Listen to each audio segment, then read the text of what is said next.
Just wanted to shoot the Good News Daily video today, and today is Saturday. It's the day after Good Friday, and tomorrow is Easter, and so Saturday, we may be tempted to think that not a whole lot happened. Jesus was in the tomb, but God always has something for us to learn. And so if we go back and we look at the very beginning, it says in the beginning that God planted a garden, and then he put man, the first man, in the garden to work the garden.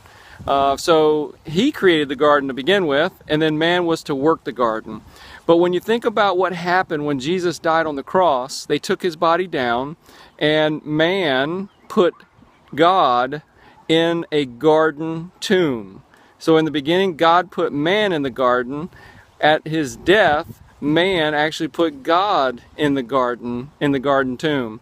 And when you go and you think about it, when Mary Magdalene came to see Jesus, she was going to go put oil and do things like that.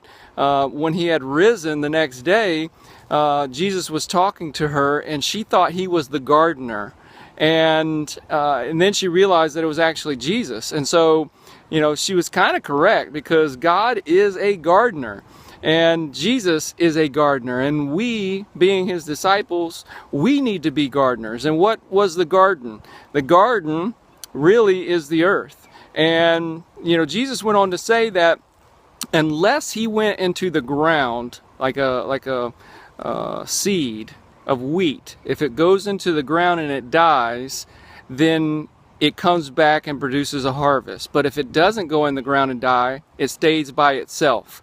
And so he was talking about his life. So when he went into the ground, into the tomb, what happened? He rose out of the ground and came alive again, and he's reaping a harvest, producing a harvest. He also said that the Word of God is a seed that we should be planting. Where do we plant that? We plant that in the hearts of other people. And it said that there's different types of soil, talking about our heart. Our job is not to control the soil. Our job is to plant the Word of God into the hearts of others, and he'll take care of the rest.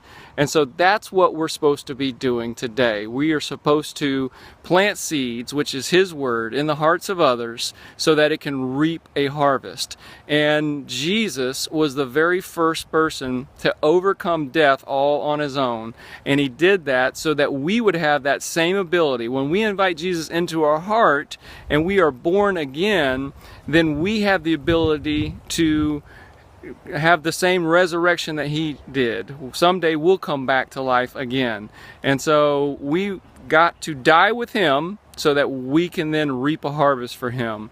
So have a wonderful day, and tomorrow's Easter, and have a wonderful Easter. God bless. Have a good day.